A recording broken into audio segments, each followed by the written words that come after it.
All right, so what's up? We're back. We're back at Automobile Auschwitz. We're back at this Trans Am again. You know, the WS6 car that doesn't have a posi. So anyway, we're trying to, he's working the rack joint back.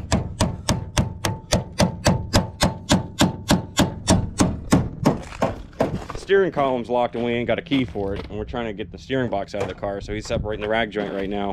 I'm gonna take the WS6 steering box for the red Camaro, no, for the black Camaro. That's gonna go in the Z28, but we got the WS6 front sway bar for the red Camaro, and I'm gonna try and get the rear sway bar for the red Camaro as well.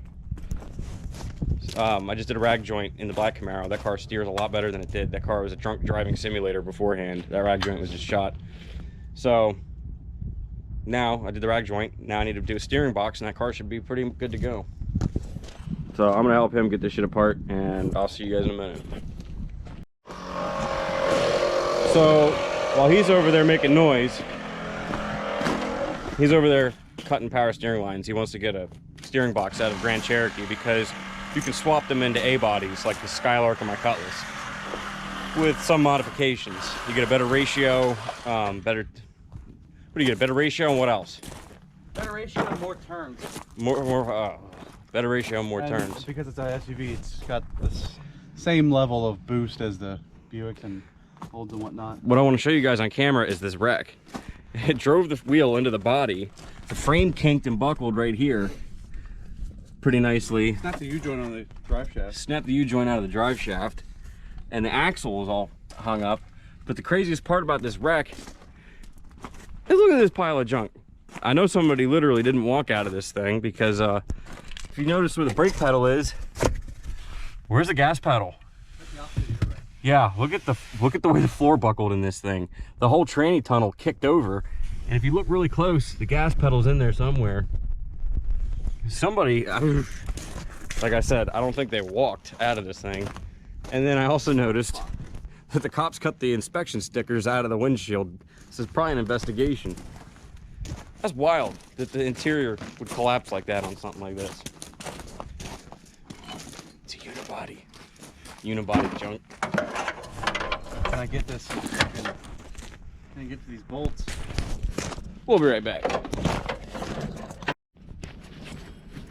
So I keep walking around to all the back of these Cherokees looking for bullet holes in the tailgate. There ain't no bullet holes in this one. But if you know what that's from, you're a stud. And just in case nobody's ever seen how these shit boxes do things, these sob stories, there's got to be people out there that don't know. They put the engines in them backwards. There's your drive belts. There's your alternator. There's the engine. Oh, look. There's your clutch.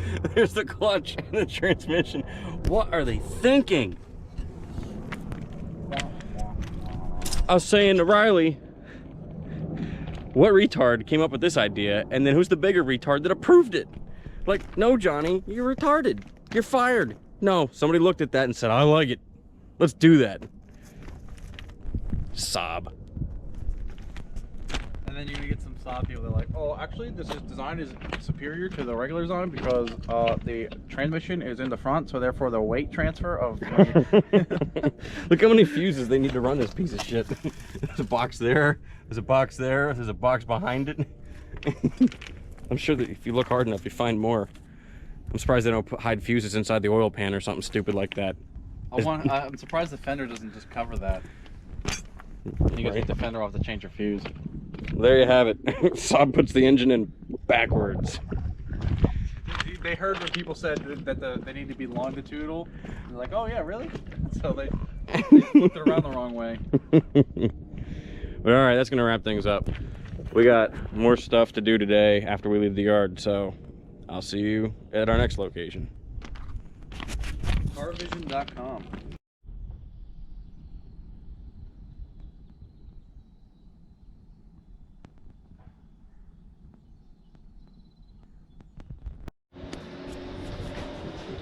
All right, so we left the junkyard, got food, and now we're here.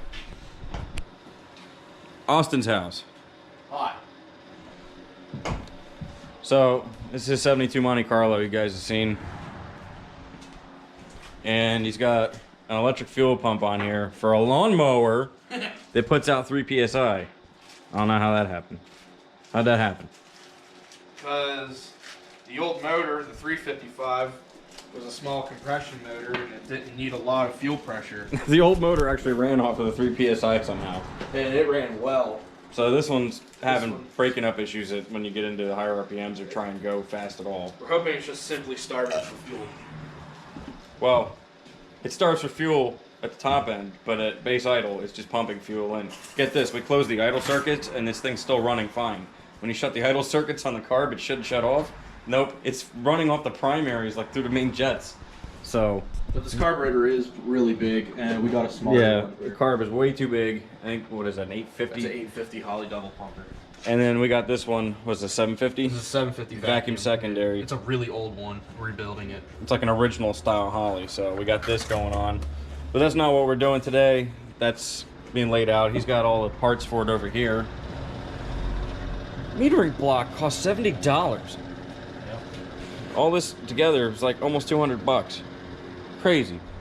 But what we are over here doing today, I was talking about the fuel pump issue.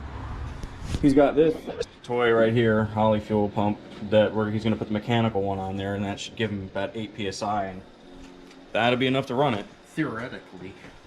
So it's getting better as we go. Put a better fuel pump on it so you can actually drive it and step on the gas hard. Get rid of that so it stops running like a pig. I shit you not. We pulled the plugs on this thing last week, and they're the blackest, nastiest spark plugs I've ever seen. And at idle, this thing just blows black smoke out of the pipes. So, slowly but literally, we're getting there. And, yeah, I'll see you in a minute. Alright, so now we're in Austin's fucking rickety van. He's gonna die! You better hope them back doors are closed all the way. So, it turns out that that mechanical pump is not going to work because it's too big and his car has issues. So it's hitting the frame. So we're going to the store to get a Delphi or a Delco pump. Shit, we should have brought the old one and... Nah, too late now. Whatever. So anyway, so we're going to the store to get a different fuel pump. And if that fails, we have another electric pump we can hook up, but we don't have a pressure regulator for it. So we're going to try a stock style fuel pump. Okay, so there's the shiny pump he wanted to go with, but the bowl is just huge on this thing. And then if you come over here, you got a Delphi. The Delphi fits.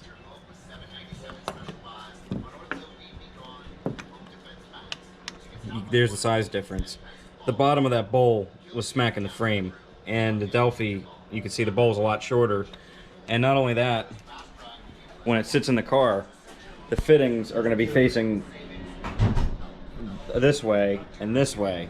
Like they'll be facing away from the frame, you see what I mean? So that should do it. And now I'm going to kill the camera before Austin's music gets me a copyright strike. So we couldn't get that fuel pump on today, so the block off plate's back on there, and we're going to keep running it off with a 3 PSI pump just for a couple days, because the new pump they have to get fittings for, an outlet fitting. Where's the new pump? Oh no, they're kids. Is it in the box? That's right there. Anyway, everybody's closed right now, and we can't get the fitting that goes in right here, so we have to wait for another day to get that fitting. So what else we're going to do right now is valve adjustment. It's got a solid lifter or cam in here, so he doesn't have the valve set correct on here. So we want to give it a proper lash. We're going to warm the motor up and warm the motor up, get it up to operating temperature, and then we're going to set the lash on this thing, and that should set him up to be okay to go to an event on Sunday. So I also got you set up on a big camera so you can hear the car run, and I'll also get a shot of these going like that when the car is actually running. Thanks again.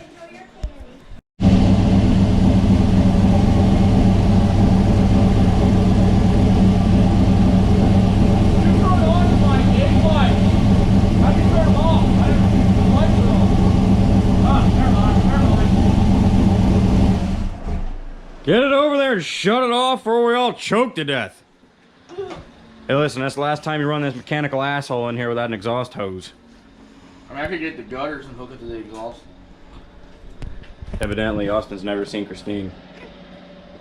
Darnell's garage. I have. Stall 20!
Just that one.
So as for that rocker that's just coming oil everywhere, I don't know. I kind of want to pull that rocker off and I want to look at the push rod, because Austin here has had a problem with the last set of push rods he put in here where the tips got ground off on them. And I'm almost wondering if it's a geometry problem and it's grinding another tip off another push rod. If that's the case, well, then we have to figure out the geometry problem here. So we're gonna go ahead and pull these off, get that rocker off of there. You need to be careful with taking this line off here that we don't burn it on the exhaust. Okay. Well, we'll get it off of there and we'll see. We'll do some investigation. Yeah, it's gonna be. What is it? We'll be right back. Damn. Yeah. And you know when you slide it back in there. All right. So the push rod seems to be okay. Is one end, and then the other end. That makes no sense why that thing's coming up like that. Coming so hard. Yeah, we got. Well, it's gonna be shooting up out of here.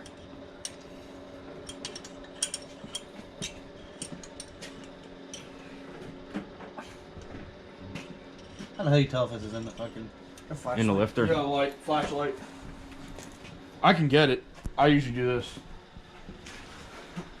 It's got to sit right in the cup of the lifter. You can't find the hole.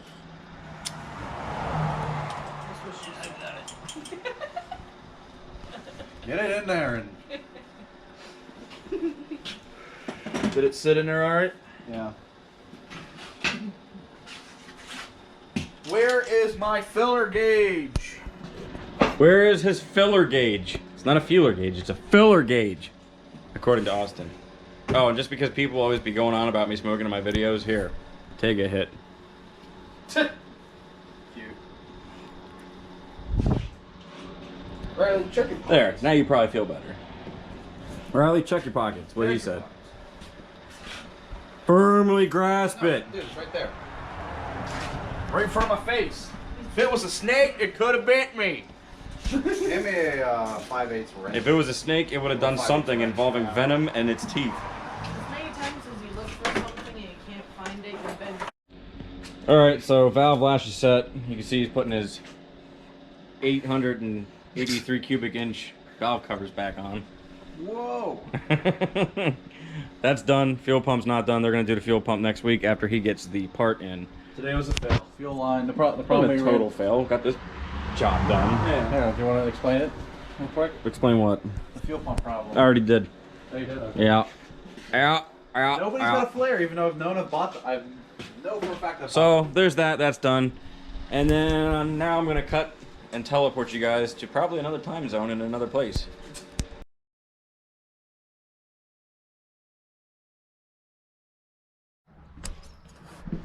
So today, we're at my buddy Austin's house, and he's got his 72 Tokyo Drift Monte Carlo that you've seen before, all ripped apart.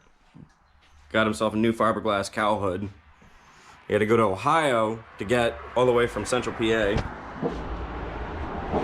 And he's got the car apart because he pulled out his 350 and he built himself a 388 stroker motor that he wants to put in. So that's what we're doing today. He's got his old 350 transmission right there. The new one is sitting in the car currently. We just pop that in. So we're gonna see what we can get into, and I'll pick the camera up again in a little bit.